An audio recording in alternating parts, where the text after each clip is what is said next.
Mary had a little man. The fault. We believe that all men are created equal. To the magnificent mosaic that is America. From radio beacon to radio beacon. I have a dream. Change has come to America. Believe me. Help is on the way. Knock, knock. Who's there? It's a figment of your imagination. Randi Rhodes Show. Turn up your mind. Just hours after former Congressman Matt Gaetz dropped his embattled bid to be Attorney General, Donald Trump had a new choice to run the Justice Department: former Florida Attorney General Pam Bondi, a Trump loyalist sometimes seen on stage at Trump rallies. President Trump has been out there fighting for us non-stop. And if he's out there fighting for us, we're going to fight for him. In announcing his choice, Trump praised Bondi as a smart and tough America First fighter, pledging she will, quote, refocus the DOJ to its intended purpose of fighting crime and making America safe again. Bondi served as Florida's Attorney General from 2011 to 2019, a tenure not without controversy, including her decision to pass on a case against Trump University shortly after receiving a donation from the Trump Foundation. But both Trump and Bondi deny any wrongdoing. After Joe Biden won the 2020 presidential election, Bondi backed Trump's false claims of election fraud. More recently, she has worked as a lobbyist and a registered foreign agent. Among her past clients, the government of Qatar. Perhaps most importantly to Trump, she's been a loyal member of his inner circle for years now, joining him on the campaign trail back in 2016. I can tell you firsthand, when it comes to law and order, you know I don't mess around, and neither does Donald Trump. And serving on Trump's legal team during his first impeachment trial. They threw due process, fundamental fairness, and our Constitution out the window in the House proceedings. That's why we're here. Bondi's nomination comes after her fellow Florida Republican Matt Gaetz bowed out, withdrawing his bid amid allegations he used drugs and paid young women for sex. Sources tell ABC that one of the women also testified to the House Ethics Committee that she saw Gaetz having sex with a 17-year-old girl. Gaetz denies all of the allegations. Now, this is what we were talking about yesterday, how, Gaetz was so unbelievably grotesque that he was vomit-inducing, basically, the idea of him at, ecstasy and Viagra, Red Bull-fueled sex parties with underage girls who he was paying on Venmo and Cash App and, PayPal. It was just so that anybody that they put forward after him would be like, whew, dodged a bullet. Let's just confirm this one. Let's just do this one. No matter what the problems with this one is. And with her, there are, in a sentence, I could tell you what's wrong with Pam Bondi. Pam Bondi takes money. Period. She takes money to do whatever it is you want her to do with the full power of her office as Attorney General in the state of Florida. She did it to people who were being foreclosed on. She literally oversaw an inordinate amount of complaints from people who, during the foreclosure crisis under the other Republican president, the Bush years, remember that? So what was happening was banks were taking good mortgages and bad mortgages. Are you a good mortgage or a bad mortgage? Are you ready for Wicked? I'm so excited. I can't even stand it. I made you this hand pink and this hand green. I stole it from Jess, who's already done it. And then on this finger, she actually has an Elphaba hat. And on this finger, she has bubbles for Galinda, who comes in the bubble. Oh, my God. And don't we need joy? Yes, terribly. So this is my big goal, is just to get through to next week for the big Thanksgiving holiday, where my family who loves me will come and I can nestle in their armpit as they nestle in mine. I mean, we'll both do for each other what we would want the other to do for us, and then go to the movies, because that's what I do. I go to the What do you mean go to the movies? Where is the movies? It's in a theater. A what? Yeah, it's a great big building. Ours actually has a bowling alley in it. I don't know why. Apparently going to the movies isn't enough of a draw, so you have to have a bowling alley there too. I don't know. Do they serve alcohol in the movies? They do now, which is very weird. It's Florida. is Florida. Do I really want to be in a movie theater with drunk people? No, I don't. Especially if you have, the caliber of law enforcement like Pam Bondi. Okay, so I digress.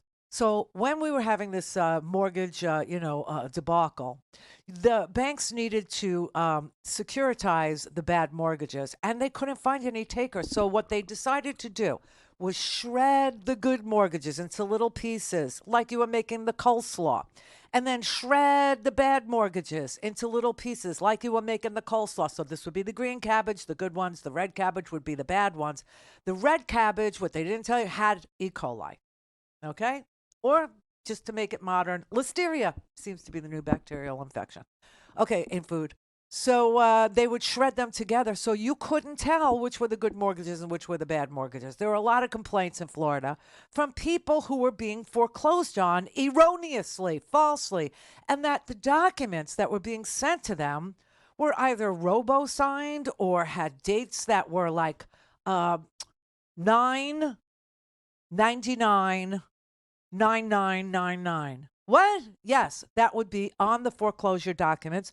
And it would actually say on the foreclosure documents in the section where the signature went, it would literally say, and thank you to David Dian, who wrote this up today in the American Prospect so that we could review. In the signature, on the signature line, it would say, bogus assignee. I swear to God, those words, bogus assignee. With the year 99999. People were like, wait, what? Who is actually foreclosing on me? Why is this bank document signed by bogus assignee and dated, like 1,000 years in the future or 700 years in the future, And Pam Bondi, was not our attorney general at this point. People were actually being represented by lawyers in this state who were bringing these cases to court to bring attention to the fact that mortgage holders were being foreclosed on erroneously. That went on from 2008, 2009, 2010. We had a little election here, yeah. And what we got was Pam Bondi as the Attorney General of the United States. Well, guess what happened? Guess, everybody. Just take a stab at it. The people who had done the work prior to Pam Bondi entering the Attorney General's office had opened up investigations into these, foreclosure mills, literally. And we know that it was Lender Processing Services, Florida Default Law Group, the Law Office of David J. Stern, Marshall C. Watson, Shapiro and Fishman. It was a giant foreclosure machine that was working against homeowners here in Florida. There were two lawyers who got the lion's share. And one of my friends, by the way, to this day, fights these fights. But back then, it was these two lawyers that brought attention to this, June Clarkson and Teresa Edwards. They were just two, solo practitioners. They joined forces, and they brought these cases on behalf of the wrongfully foreclosed on homeowners. And, they identified a lot of the foreclosure machines, law offices, like where were these documents coming from, and trace the documents all the way back to Guam. Swear to God, can't make this up. Guam and the Philippines. They were document shops that were forging documents for the banks in Guam and the Philippines and issuing these fake documents, and then paralegals at these law firms would sign them. In October of 2010, all the leading banks stopped pursuing foreclosures in the state of Florida thanks to these independent, very hardworking, dedicated solo practitioners, these lawyers who brought this to light, okay? Then we got Pam Bondi. Guess what happened to all those cases, everybody? Just guess. Right, they all went away. Every one of them went away from 2010 to today. Pam Bondi was issuing warnings to these attorneys, these prosecutors, and telling them, you better lay low. Do not pursue these cases. All things Randi at RandiRhodes.com. Go for launch. Speaking truth to power, the Randi Rhodes Show. Just announced, the president-elect has selected Pam Bondi as the next Attorney General of the United States. I'll read from this announcement from the President-elect. I'm proud to announce former Attorney General of the great state of Florida, Pam Bondi, as our next Attorney General of the United States. Pam was a prosecutor for nearly 20 years, where she was very tough on violent criminals and made the streets safe for Florida families. Then, as Florida's first female Attorney General, she worked to stop the trafficking of deadly drugs and reduce the tragedy of fentanyl overdoses deaths, which have destroyed many families in our country. She did such an incredible job that I asked her to serve as our Opioid and Drug Abuse Commission. During my first term, we saved many lives. Again, he goes on to say she's smart and tough and is America's first fighter who will do a terrific job as Attorney General.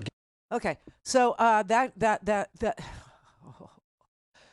I'll tell you one of the perps, one of the big threats to our security and safety here in Florida that Pam Bondi prosecuted.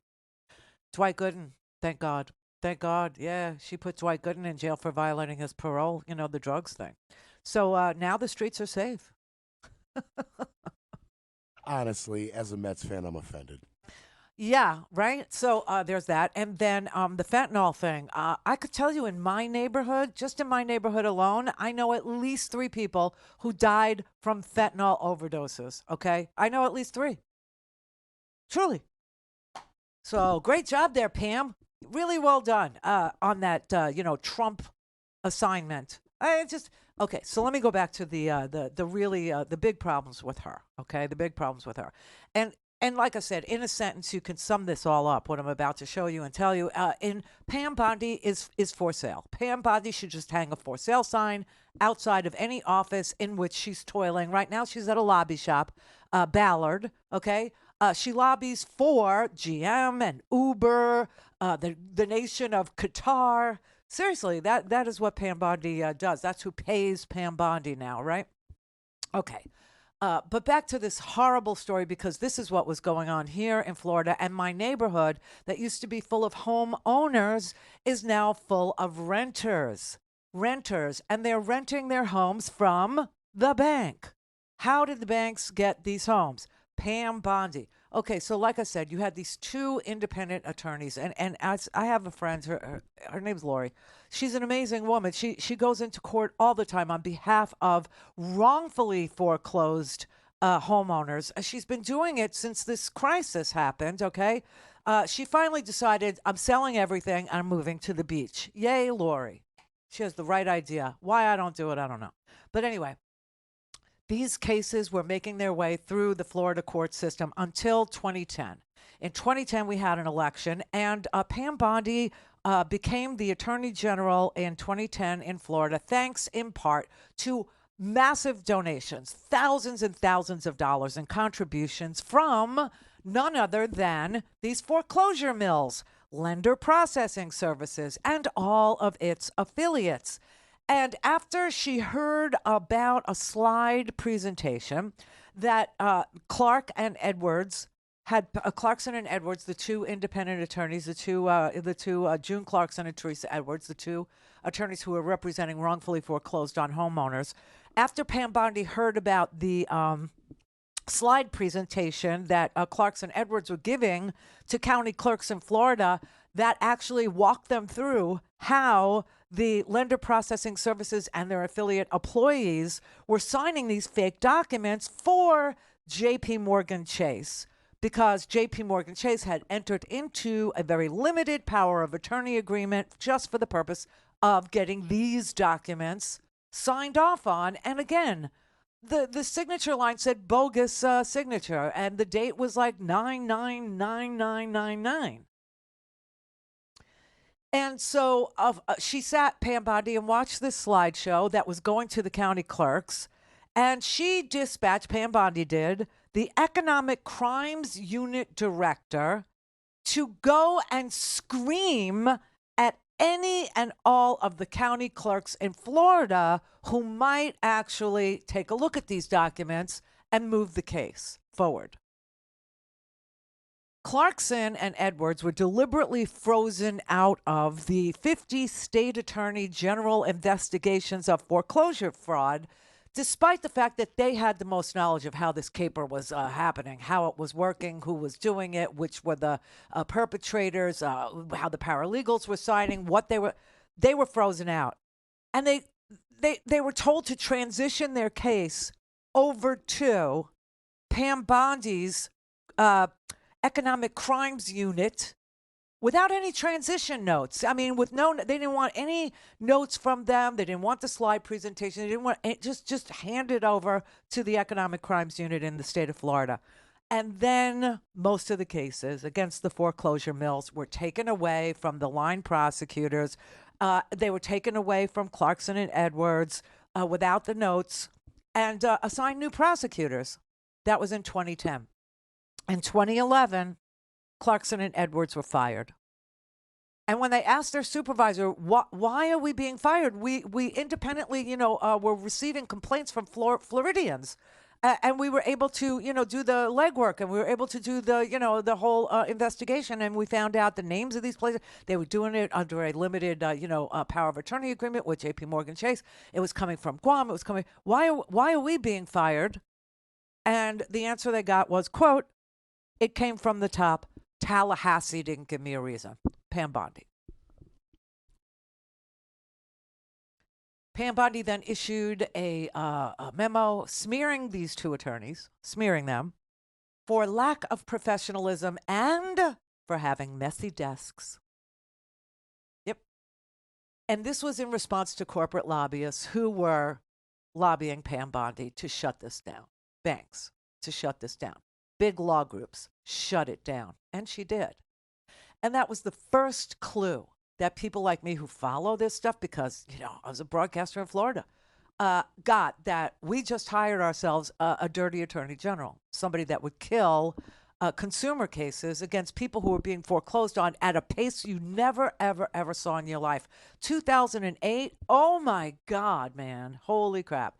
And that's when the banks took over so many properties in this here state, in my neighborhood, et cetera, et cetera. And just for the cherry on the cake of the story, I just want you to know that once Pam Bondi became the Attorney General, not one additional subpoena was ever issued on a foreclosure mill ever again. Ever again. Now, some of you may know the story of Donald Trump's university, a fraud case against his university. How did that make its way to Pam Bondi's office? Because it did. Well, there were Floridians who had attended Trump University and paid about $34,000 for this education in real estate that Donald Trump was going to teach himself the art of the deal. And they were defrauded out of their tuition. They never received half of what they were promised. And they complained to the Attorney General, Pam Bondi, who started to investigate it. That turned into a payday for her, too, from Donald Trump. And they've been friends ever since.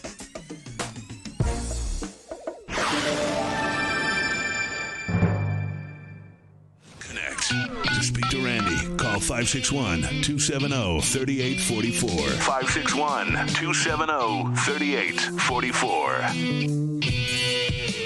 Prosecutors will be prosecuted, the bad ones. The investigators will be investigated, because the deep state, last term for President Trump, they were hiding in the shadows. But now they have a spotlight on them, and they can all be investigated, and the House needs to be cleaned out. It's so laughable. She's the dirtiest person. I mean, just she is a filthy, dirty prosecutor. So just so you understand why what she did is so important to you today. For those people who, really voted because the rent is too damn high, or voted because you don't have, the prospect of buying a home of your own, I just want you to understand that when all this was going on in 2008-9, and she stopped prosecuting these foreclosure mills, who were then giving these properties over to banks, and then banks were able to securitize them and sell them off to private equity investors, who now are your landlords. Can you see how that affects the price of rice for you? Do you see how this all actually played out? And that rentals and, housing prices are through the freaking roof. and that more and more of the rental units in this country are owned by private equity and not owned by somebody who's just renting out a room or renting out an apartment or owns a two-family house like we did when I was growing up and renting to, two sisters downstairs who had a beautiful collie. They were typists. They would type. All day they typed. That's what they did. I mean, honestly, this is all connected. This is all, something that really dirty prosecutors, that people who are for sale did to us and continue to want to do to us. It's an amazing thing when you can actually hone in on a person who was there and who was bought and who never served a subpoena on any of these foreclosure mills ever again and fired the two prosecutors that were representing Florida homeowners who were being wrongfully foreclosed on because they were shredding good mortgages with bad mortgages in a big bowl. The bad mortgages, imagine they had E. coli, okay? So now the good mortgages have E. coli because they were put in one big bowl. And then they were doled out. And we got stuck holding the bag of E. coli. Truly, that's what happened to us in that housing debacle. And she was one, by the way, if you were foreclosed on wrongly in Michigan, Pam Bondi. Yeah, Michigan reached out to Pam Bondi and asked her, how do we do this? How do we do it?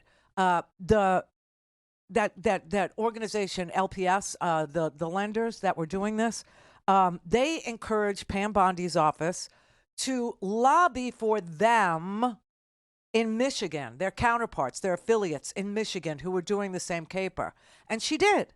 Now, fast forward to Donald Trump's, problem. Donald Trump was, committing fraud against his students at Trump University. That's already been adjudicated. Remember, Donald Trump said you can't trust Judge Curiel, who was presiding over that case because his father came from Mexico or some such crap. I mean, it was just, it was bizarre. It was so strange. But when the fraud case for Trump University hit Florida, because there were people in Florida who actually were damaged by attending and paying Trump University for an education, there were actually a couple of dozen complaints here in the state, right? That was 2013. She was already the Attorney General, and she got about 24 complaints about Trump University, and it was a for-profit, and that they were ripped off. And she was considering joining a multi-state lawsuit against Trump University on behalf of students who were ripped off. They were cheated. 4 days after Pam Bondi indicated she might be joining this multi-state lawsuit on behalf of the 24 who were hurt in Florida by him, her political action committee received a donation. It was $25,000 from a not-for-profit, a charity funded by Donald Trump. Trump's charity made a political donation in the amount of $25,000 to Pam Bondi to not join the multi-state fraud case against Trump University. And guess what? She said okay. And she didn't join the multi-state lawsuit against Trump University, which, by the way, ended up in a verdict against Trump University by Judge Curiel and a jury there.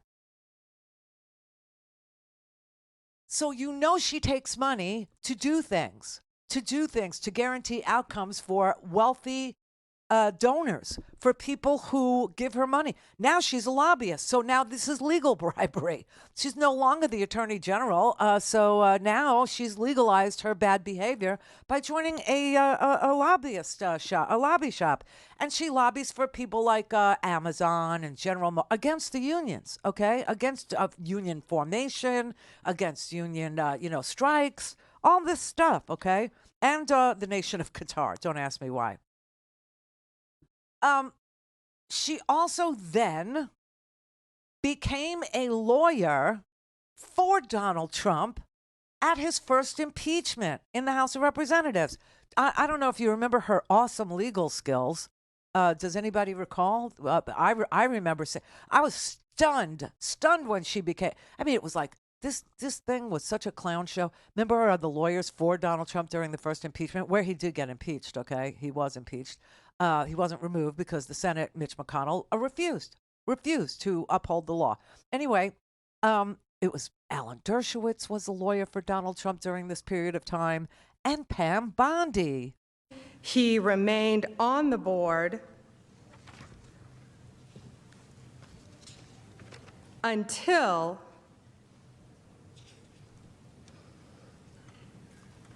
April of 2019. We also know that there's some awesome lawyering skills she's got there.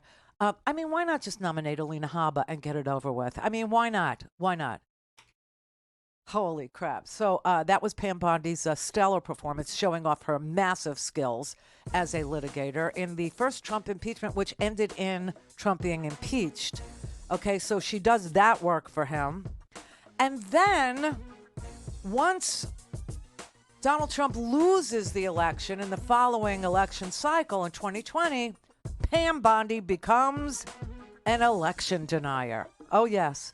Pam Bondi becomes an election denier and they send her to Pennsylvania, where she's accusing Pennsylvania of, having illegal ballots counted, fake ballots counted. And even Fox News was like, wait a minute, are you saying that you saw fake ballots? And she's like, no, I'm saying there could be fake ballots. They were like, well, just stick to the facts. Could you just do that? No, she can't. Oh, my God.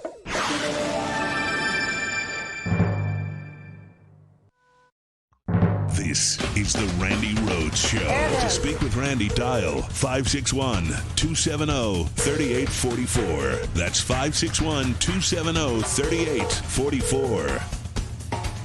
In 2013, the Donald J. Trump Foundation donated $25,000 to a super PAC tied to Florida Attorney General Pam Bondi, as her office was considering a fraud investigation into Trump University. That investigation was never opened. Today, Bondi accused Hillary Clinton of trying to gin up outrage. Of course I asked Donald Trump for a contribution. That's not what this is about. She was saying he was under investigation by my office at the time, and I knew about it, none of which is true. Despite bragging during the primary, he knew how to work the system. I got to give to them, because when I want something, I get it. When I call, they kiss my ass. Caught dead to rights there. And, Hillary was not lying. Pam Bondi did know about Trump University. She had 24 complaints from Floridians who were ripped off and cheated by Donald Trump's fake university. She was investigating it, and Donald Trump then made a $25,000 donation to her political action committee through a charity, by the way. He actually had to pay a fine for making that contribution to her political action committee through the Trump Foundation, which is now defunct. It's now closed. It's now prohibited by law from existing because it was fraud. That was the charity was fraudulent too, not just the university, the charity too. Not just the Trump organization either. In New York, 34 felonies, that's the one. But all of these entities that Donald Trump's name was slapped on, they're all fraudulent entities. They're all.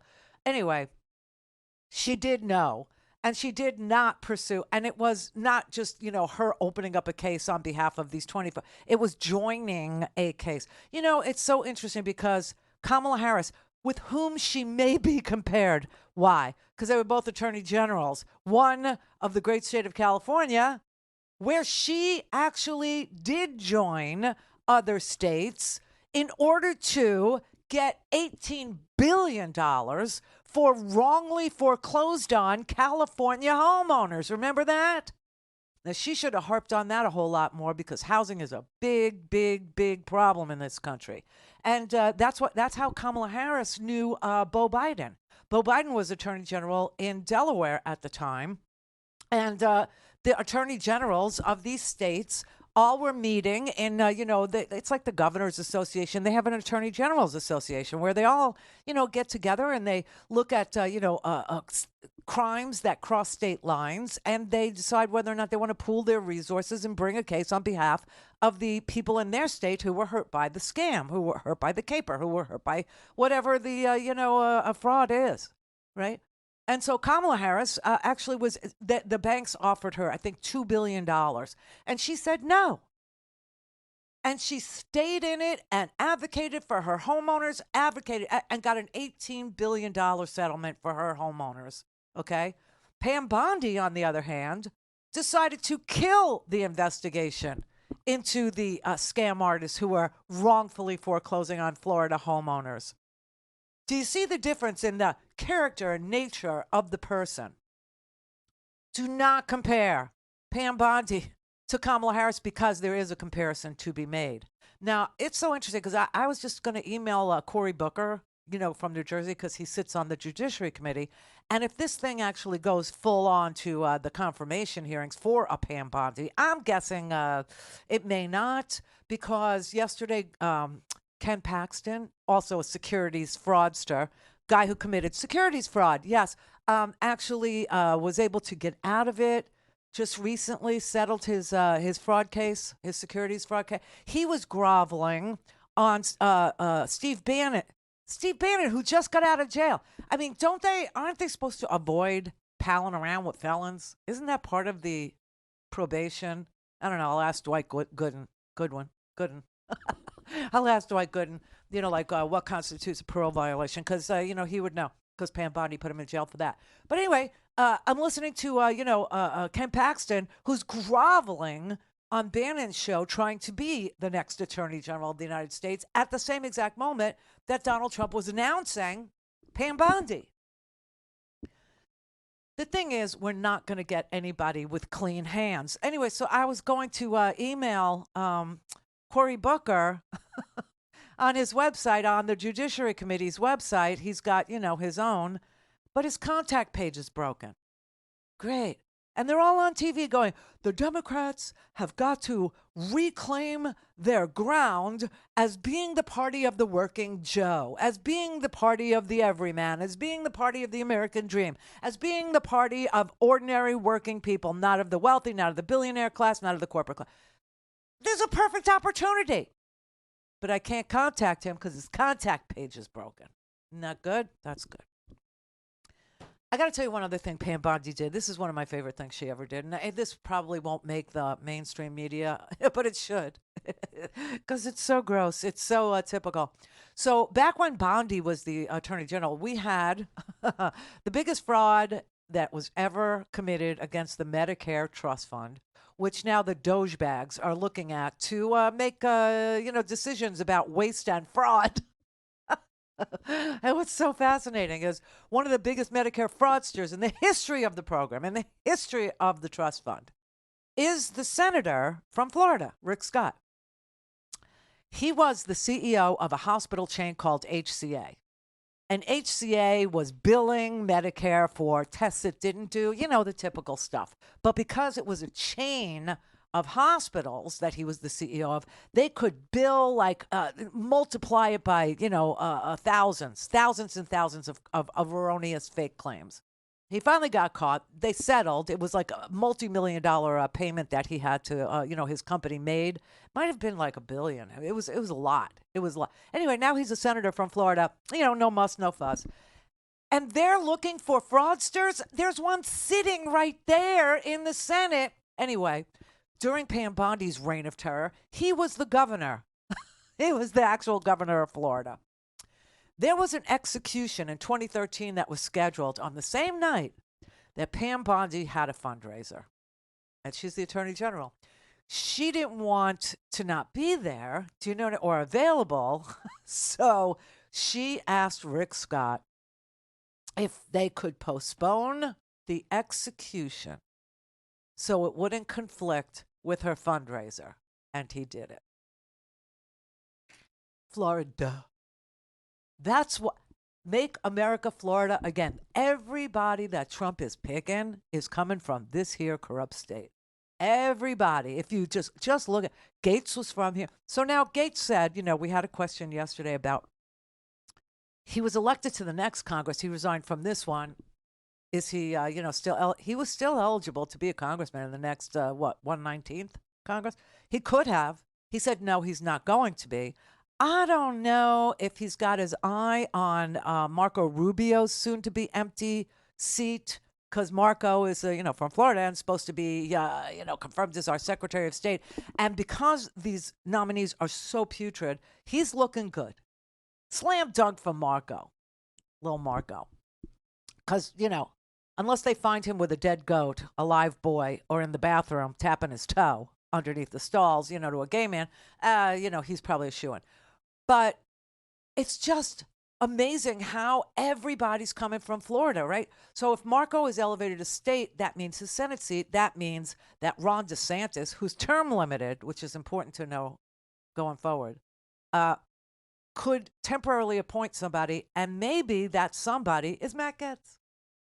Although I don't think they get along all that well, because Matt Gaetz has pissed off everybody in the universe. Like, anybody and everybody who ever came into his orbit hates him, really despises him, thinks he's just grotesque, pervy, nasty, drug dealer, drug taker, perv, prostitute hirer, whatever. So I don't know if that's a thing. Now they're starting to say, well, because DeSantis is term limited and because they don't like each other, it's completely possible that Gaetz wants to replace DeSantis as governor of Florida, in which case I'm going to flee so fast I'm going to leave skid marks. Because no one will be safe. No one. Not little boys, not little girls. Nobody in the mall, nobody at Sephora, nobody, will be safe. It will be like Epstein 2, the sequel, and sequels always suck. Wait till you see this Trump 2.0, they're calling it, to make it seem like it's a normal thing that happens. It doesn't happen. This is not normal. But anyway, that's Pam Bondi. So if Pam doesn't make it, and here's the thing. Would you have heard most of this? Some of it I know you will hear or have heard. But would you hear most of this that I just told you about her, about the fact that she takes money? You'll hear about the $25K. Well, you might hear that she's an election denier. Will you hear about how she postponed an execution, calling the governor to postpone, so it didn't conflict with one of her fundraisers? Will you hear how she didn't pursue people who were wrongfully being foreclosed on? How she actually lobbied in Michigan for the same illicit foreclosure company that was getting documents from Guam and the Philippines and using their paralegals to sign? No, you won't. You know why? Media matters.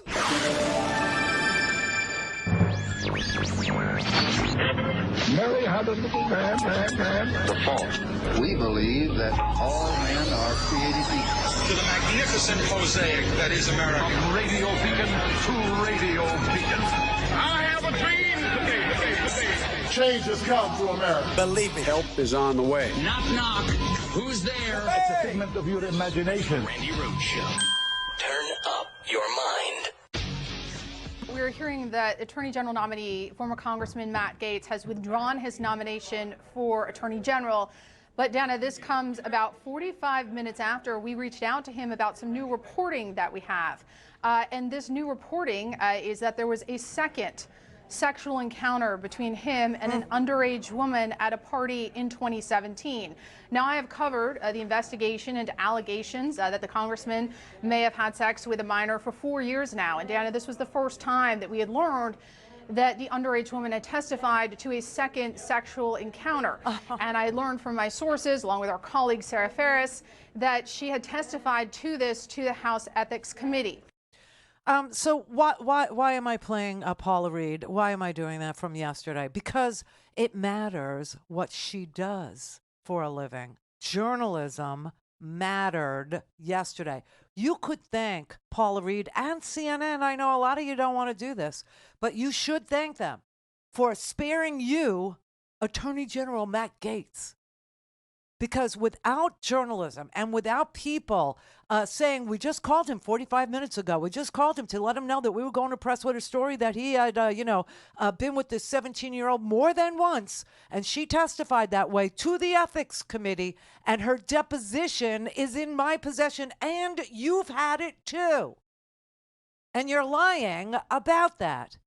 And then he resigns. Then he takes himself out of the running, okay? It's all because it's exposed. It's all because there's a free press in this country. That is what keeps people like Pam Bondi, like Matt Gaetz, like Donald Trump. It keeps them, I don't want to say honest, but it keeps you informed about their lack of honesty, their dishonesty, their lack of character, their lack of integrity, their win at all costs, even if it means you are going to see 80% of the housing units in this country be sold to private equity firms who will then jack up your rents, and you won't know what hit you, but it's really because attorneys general like Paxton, like Bondi, in Michigan, she lobbied to have the same result there.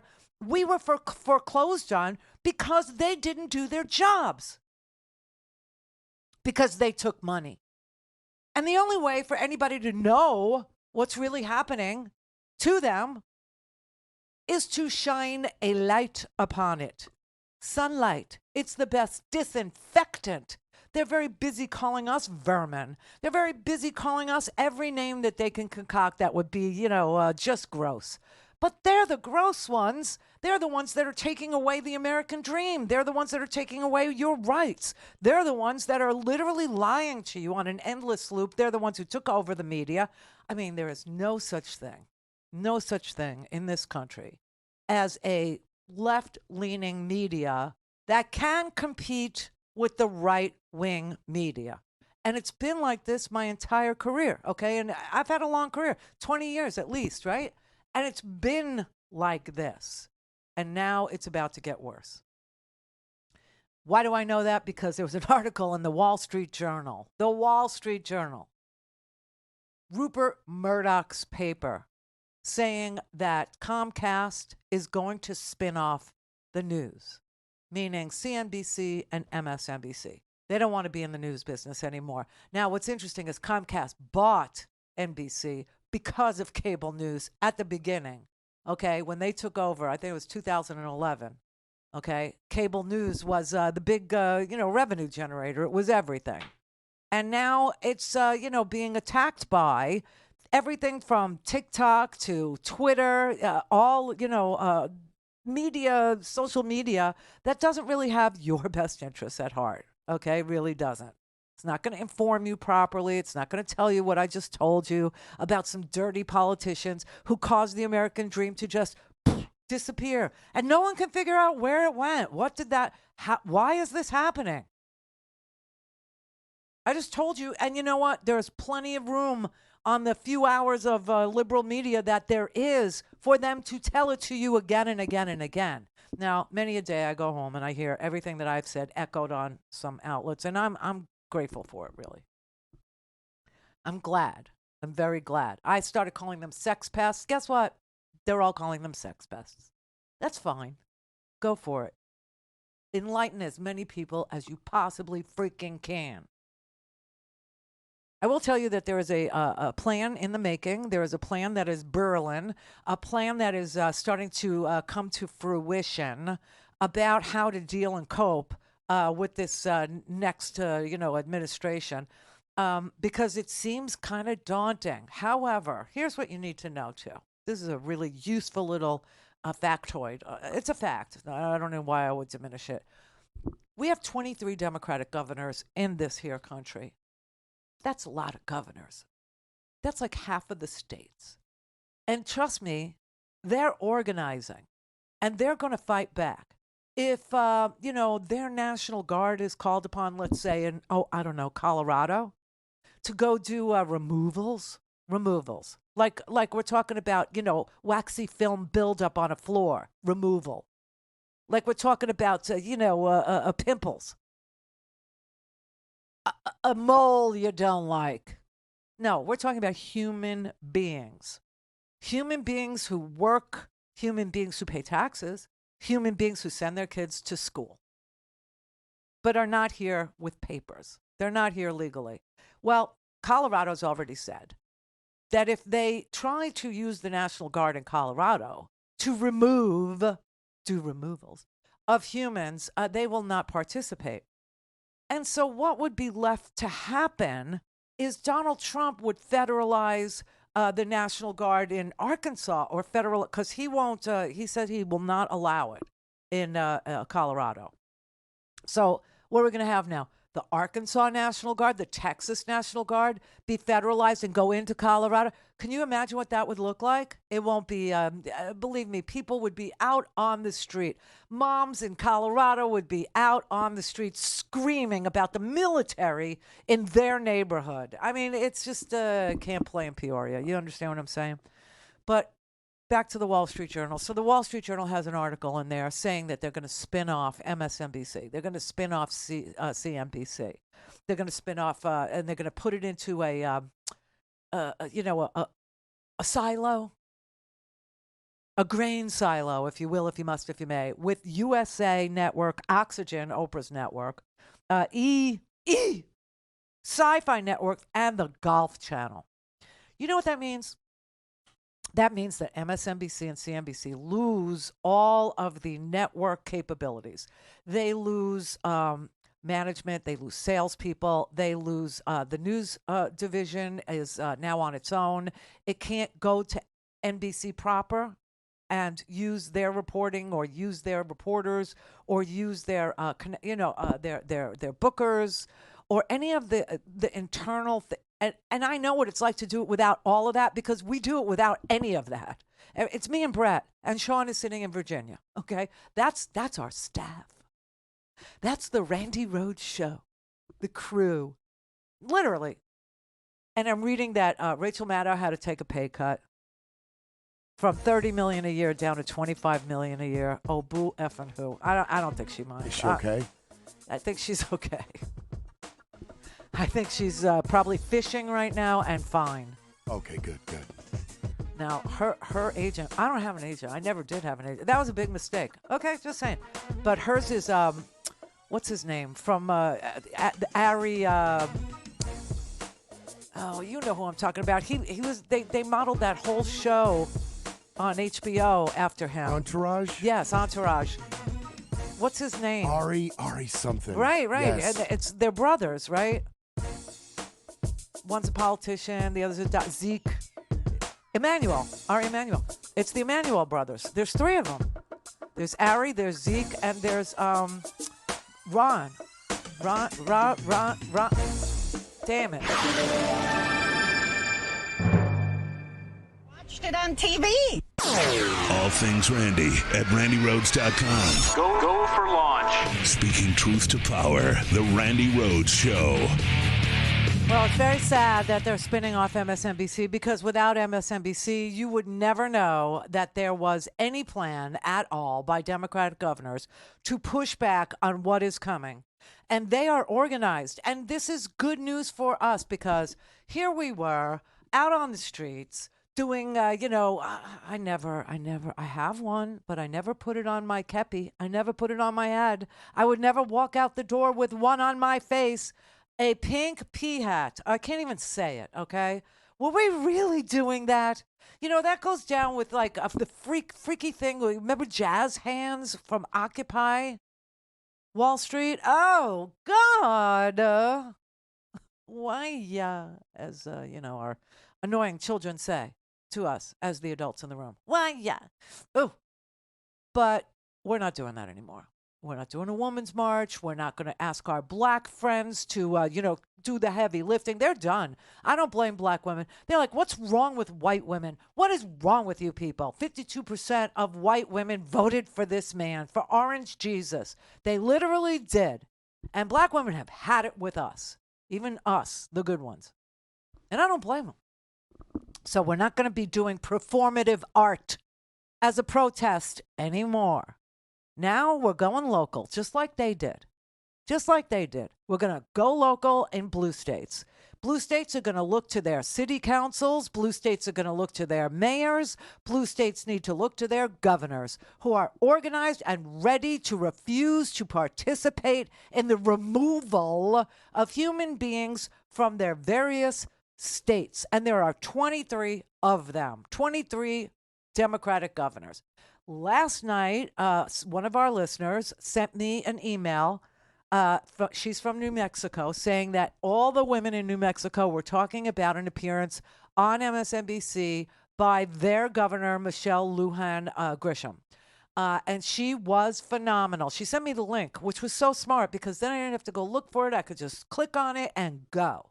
And it was amazeballs. She and others like Jared Polis and Pritzker from Illinois. I don't know so much about Phil from New Jersey. Phil, I think, has had it. He's term limited at 26. This is last year. I think he's out. Okay. I don't think he wants to defend New Jersey, help New Jersey. I'm not sure he's, down with the plan. But just about every Democratic governor, even Andy Beshear in Kentucky, that you could think of, they're ready to push back, and they're ready to push back hard. So I'm going to play you Governor Michelle Lujan Grisham, who was on Morning Joe yesterday, and Jen Psaki was there, and maybe they'll hand off the show to Jen. Because you know what happened, don't you? Yeah, I think you do. Mika and Joe went to kiss the ring at Magaloco, and they lost 40% of their viewers. Yeah, people are not buying in. 40%, and now MSNBC is being spun off. And some private equity person or a Murdoch is going to come along and take it and turn it into a more conservative media. There's just no question in my mind. To do what we do, meaning me and Brett and Sean every single freaking day for like no money, you just don't come across that all that often. It's like, pay me, F you pay me. And they all have agents. And it was Rahm Emanuel. That's whose name I was groping for. So there's the three brothers, right? There's Ari Emanuel, who is an agent, a very powerful one. He's the one that they modeled Ari Gold from Entourage. I always want to say Reservoir Dogs. Don't ask me why. That's Yikes. I know. Diametrically opposed. I know. But just Entourage. Yeah, Entourage. And there's a little throwback there. And then you had Zeke. Zeke is a doctor, like an infectious diseases guy who we came to rely on during COVID. And then Rahm Emanuel, who was the mayor of Chicago and, may make a play for something or other soon. I don't know. I don't know what his intentions are, but politician. Anyway, so I'm scared about what's going to happen to the little outlet that we have, which is, when you consider cable news, and I say little outlet, like I said, where I am in the media, it's where if media is a totem pole, we are where the dog would lift its leg. That's where we are on the totem pole of media. I totally get it, okay? Because I was in media at a larger, higher, but not anymore. Okay. So if you have cable news and they're getting 2 million viewers, that's good. Do you understand how little, when I say a little media outlet like MSNBC is? So Fox News on a very, very good night, 3 million people. Okay, 3 million. Most people are getting their news off of TikTok, Facebook, news feeds, Apple News, all of it, and quite frankly, there's no analysis, there's no context, there's no deep dive, there's no, deep reading that's going on, and that's what, news people who give a damn about you do. They do the reading, they do the deep dive, they do the highlighting, they do the pulling of the clip of the thing that the person said that you should hear, and that's not going to get done. It's just not going to get done anymore. If Murdoch comes in and swoops it, let me tell you another thing that's going to happen. I've been harping on this not-for-profit bill that passed the House yesterday, where they want to defund not-for-profits because, the Doge bags are coming around looking for waste and fraud. Not that they want to look at Rick Scott and his billions of dollars of ripping off Medicare and saying he's got to go. No, they want to do NPR funding. They want to do education funding. The 14% that the feds send down to the locals, right? They want to cut that. And they want to cut public broadcasting. They want to cut NPR and PBS. And Elise Stefanik, who is a top member of the Republican House leadership, unambiguously posted on X, quote, "I will defund NPR," in all caps, in all caps. So we're going to be without any guiding lights.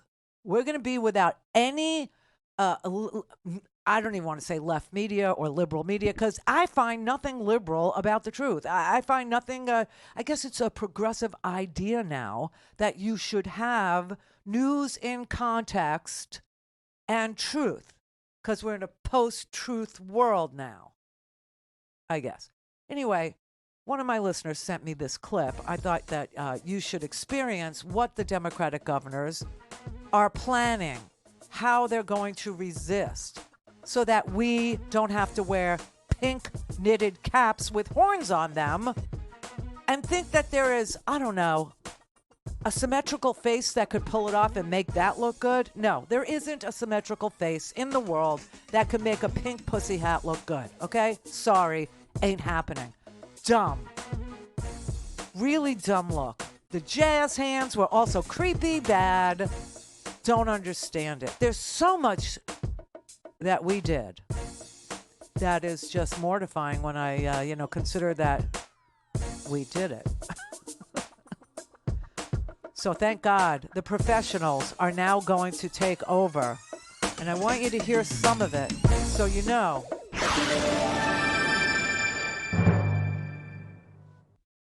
Call in, connect. To speak to Randi, call 561-270-3844. 561-270-3844. Governor Psaki, you've said that you're not going to help with Donald Trump's aspirations to do mass deportations. I think there are a lot of people out there who are happy to hear that. What can you specifically do to stop his efforts moving forward as once he becomes president? Well, a couple of things. First of all, as you know, it's unlawful. You can't use the military.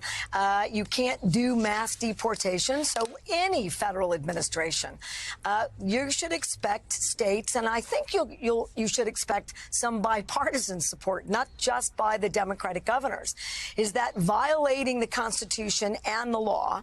We're not going to do that. We ought to be working on making sure that violent criminals and criminal activity is stopped everywhere. There isn't a state that isn't interested, whether you're an American citizen or not. And he effectively, Trump, killed the bipartisan border deal. Not the first time that he's done that. Right. We need more agents. We need more collective effort so that we're bringing border security and holding people accountable where they are. Disrupting family status and the economy, inhumane, cruel, unfair, discriminate policies that, again, are illegal on their face. We are not going to cooperate in any way in that effort. That's first of all, can I just say she has the best hair of any politician I've seen in a really, really long time. That's saying something. I just love her hair. I love it. But she's serious about this, and so are the other 22 governors of blue states. And she's trying to say, and maybe even some red state governors will be a little opposed to violating the Constitution. Posse Comitatus. Get ready to hear that ad nauseum. Posse Comitatus. Pink posse hats. Yeah, like that. It's illegal for the military to operate in a military way against American citizens on American soil. But the military, the National Guard's already down at the border, Randi. You don't know what you're talking about. Take your left-wing propaganda and shove it up your ass. No, they're down there doing paperwork. They're allowed to do paperwork. That's what they're allowed to do. They're allowed to do logistics. They're not allowed to be infantrymen on American soil. They're not allowed to point their weapons on American soil. Posse Comitatus, look it up.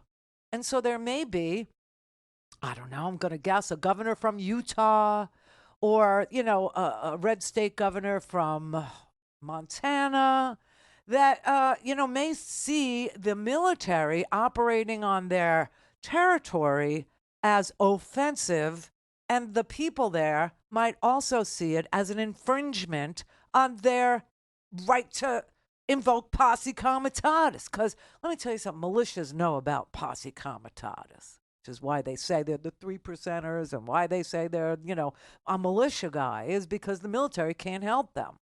So it just might, reverberate through our society that the military acting on our street. The only time I ever saw anything that even remotely looked like it, do you remember the little green men in Washington? Remember that? That was freaky, okay? And what did they do? Well, they had their insignias and their names covered up with Velcro patches. Do you remember that? So that you didn't even know where they were from. Like, you couldn't tell if it was Army, Air Force, Navy, Marine. It was just, green camo outfits with, Velcro taped over the name area. And turned out they were prison guards. And they were there to look like the military, standing on the steps in Washington, D.C. of various buildings in this menacing fashion. And this was in lieu of using the military, because at that time you had guardrails, as they call them, human beings like General Milley and Esper, the Secretary of Defense. Now, remember, they want Hegseth as the Secretary of Defense. He would be the Mark Esper who would have to say to Donald Trump, you cannot use the military on American soil. You cannot shoot Americans. Not even in the leg. Not even in the leg. Why? Posse Comitatus. All right. So she is saying she's not going to participate, and neither are any of the 23 Democratic governors. And it's an amazing thing to read their plan, okay? And the plan is in the New York Times, and it's not from today, though. I think I put it in the homework so that you could have it today, but it's from a few days ago. It's called Democrats Draw Up an Entirely New Anti-Trump Battle Plan. That is the wordy headline. It's written by Reed Epstein and Lisa Lehrer. Now, why is that important? Because if you're Googling it, you need that, okay? And then you can find it. Or you can go to randyrhodes.com and you'll find it. It's there, okay? And this is instead what they are looking to have happen. How can you strengthen the border in New Mexico? What's the compromise? It is this border bill. I'm really clear that this is a federal issue. I want, and you're right, New Mexicans want, whether they live at the southern border or they live in the northern side of the state, or the northern part of the state. I need more border patrol agents. We want more interdictions on the drug trafficking and human trafficking and bringing guns across. We want all of that. I need technology and fentanyl screening. I want cameras. We want all the smart devices and efforts. I need real personnel at the border. And this notion that we are politicizing, not putting resources where we are decades behind, including you need more people at the ports of entry where these issues occur without interfering with economic efforts, because Mexico is now our largest U.S. trading partner. You want food prices to be lowered? You better figure out what you're doing at the border, where we're bringing in fresh produce and taking it over all of the time. We need this border bill passed, and we need folks hired at the border, and I will do everything I can. And I don't know a Democratic governor who doesn't want Congress to act here. I don't know any governor that doesn't want Congress to act here. The only person I know who wanted Congress not to act here was Donald Trump, so he would have the issue. And my God, he played that issue like a drum, and idiots in this country fell for it. Like the I love the low information voter. I love the poorly educated. They actually fell for it. And now they're willing to allow their country to see the military operating in their streets. That is just an enormous amount of selling that went on there. when there was a bill that was a bipartisan bill that was negotiated by James Langford, the uber conservative from Oklahoma, along with Chris Murphy, not an uber conservative, a Democrat from Connecticut, and Kirsten Sinema, not an uber anything. She was she's going to be a lobbyist. Also wanted money. Okay, became an independent. That didn't really work for her. So now she's going to go straight up and legalize the bribery. She's going to be a lobbyist.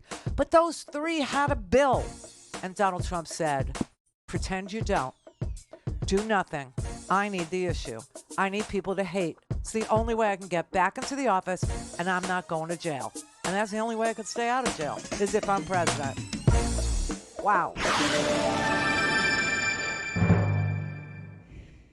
This is the Randi Rhodes Show. To speak with Randi, dial 561-270-3844. That's 561-270-3844. Oh, my God. It went so fast. 47 after, Brother David. Oh. It's full frontal fascism Friday 2.0, sister. No, it's anti-fascist Friday. That's what well, I know, but yes, it is anti-fascist. There are three things that have given me a sliver, or should I say a cuticle of hope. The first is the Democratic Governors Association, which I'm now subscribed to. I have been for a while, but now I'm giving them, $3 I can give at a time. And what you were just talking about, because that is going to be our bulwark. Okay, I got other groups for you. If anybody's interested, you can scribble these down, okay? Democracy Forward. Democracy Forward. Oh, yes. It's a legal group. It was formed after Trump won in 2016. It has built itself into a multi-million-dollar war chest, and it has 800 lawyers that belong to it that are ready for a full-throated legal response to anything, that seems to be illegal that Donald Trump might order. Precisely. Right. And so there's them. And there's also, that's another good organization. Oh, yes. Yes. This is where And then the third thing is that my favorite TV show, which you turned me on, which is sadly in its now last season, Somebody Somewhere, reminds me that there are still people that actually can, communicate with each other and, bridge whatever gaps, because we're going to need each other really, really bad, because we're kind of all we have. Yeah, we are. But there's a lot of us. And so we're in good hands with each other. We really are. And the rest of them, let them do their thing. Let them do them. We'll do us. There's really no comparison. There's, if you contrast their anger with our grace, if you contrast their anger and grievances with our ability to fix things, there's no comparison. So let them go over there and we'll be over here. It's our strength. Yeah. And finally, lesson 20, be as courageous as you can. If none of us is prepared to die for freedom, then all of us will die under tyranny. And I'm not ready to die yet. Yeah, I hear you. Well, thanks for that. He's been writing like crazy. Timothy Snyder. Mr. Snyder. Yeah. He's been just trying very, very hard. So this may be the time for the gorgeous girdles concern, Randi. I'm just saying. Yeah, you never know. Maybe I do. Maybe I do that on the kibbutz. Maybe that's what I do. That's what I'm thinking. We'll all have to look pretty. Yeah. Love you always. Me too. You. Okay, so American Bridge, good organization. Democracy Forward Legal Group, good organization. The DNC is a good organization. This is who's going to organize the pushback, okay, just so you know. And obviously, there's 23, we have 50 states, so it's kind of half the country. Half the country is going to push back. That's a good thing. You should use that as the soothing salve that is, being put over the wound as they stand there at the ready with their thing of sea salt to pour in. Screw that. I'm not going there. I'm not going to despair. And I'm not protesting, okay? I'm just not doing it. You do it. I'm not doing it. But, so outside of Governor Phil Murphy of New Jersey, I think we're in good hands with Tony Evers in Wisconsin. Here's a governor you may not know because she's kind of new, Maura Healey of Massachusetts, excellent. Andy Beshear of Kentucky, Michelle Lujan Grisham, New Mexico, Evers of Wisconsin, Josh Green of Hawaii, believe it or not, Josh Shapiro, newly elected, Pennsylvania. Also a very capable attorney general, okay? Very, very savvy, very smart, understands the law, knows how to defend a state from fraud, from insurrection, from invasion. Good pick there. Who else do we got? We got a whole bunch. Just like, Gavin Newsom, of course, in California. We have some serious people that are serious about not letting bad things happen in their state. And, you got to believe that will carry the day, because the visuals of what they're preaching over there, the visuals of people, I just can't even imagine, like raids in the United States, raids and neighbors, turning neighbors in like the freaking Stasi. Do you know what I mean? And now it'll be the digital Stasi. We went over that this week, too. Okay? I mean, it's like Elon, and let me tell you something. There's a new group, too. You know Rick Wilson, right? Rick Wilson from Lincoln Group. So he's just now doing another group. It's called, this has to be a shout out to Orwell. It's the only reason I could think of for the name of it. Because in Orwell, Big Brother would do the 2 minutes hate and make you just so angry that you had to follow, the dear leader, you had to follow him. And then they would actually make you believe his lies. So if he said, we were always at war with Eurasia, and then the next day he would say, we were always at war with, someplace else. Whatever he said, you would believe. And then the ultimate test was, what is 2 + 2? Because the leader would tell you that 2 + 2, Big Brother would tell you 2 + 2 is 5. 5, even though it's not. So Rick Wilson just started this new organization called 2 + 2, and I got to assume that's that's what it's about. It's funny you should mention Lincoln Project, because they didn't put anything out after the first week plus of the election results, and they finally released that video that we're playing in our breaks now. I exhaled. I was like, oh, good. He's still fighting. It's not Lincoln Group anymore. So now he's, like I said, he started this new group called 2 + 2. And the 2 + 2 coalition plans to target their resources on the disinformation and expose the people who propel it into the universe for who they are. And one of his, top targets is Elon Musk. And he, Rick Wilson can put things in a way that nobody else can. So I'm reading a quote from him about, his organization. He said, my organization will operate as an opposition research firm, but with military-grade intelligence gathering that goes far beyond the document vetting typical of a political campaign. So, and he wants to explain to you, who Elon Musk really is. He said a lot of people in the center and on the left have for a long time sort of bemoaned Fox, but they haven't done anything about it. And now he sees the little media that we have being splintered and being spun off and being, thrown out into the hinterlands, into the wilderness. Now, I'll tell you, the last time private equity bought anything, they bought radio stations, the ones that I worked on. And, at the time that Bain Capital, which was Mitt Romney's investment firm, it was Mitt Romney's private equity firm, Bain Capital came and bought a whole bunch of Clear Channel, okay? And they gutted it so that people were voice tracked. This is how people ended up on 3 and 4 radio stations in the same marketplace. Not me, because I was an inconvenient message, right? I mean, you got to realize that billionaires don't want to hear what we're saying, because we're saying you pay your taxes, pay more. You earn much more and you pay much less than a secretary. That's wrong. They don't want to hear this message, and they don't want you to hear this message, more importantly. So Bain Capital came in, they swooped in, and they bought all these Clear Channel stations, and slowly but surely, the ones that I was on, they started flipping them to sports, so that no one could say, oh, they were replacing progressive media with Rush Limbaugh. No. They were replacing me with sports and using, sports is more popular. Those stations. So when I first came to Air America, the only reason why I got hired, because I brought 65 Clear Channel affiliates with me. Everyone else was from television, remember? right? I was not. I was radio. They didn't know what to do with a radio person.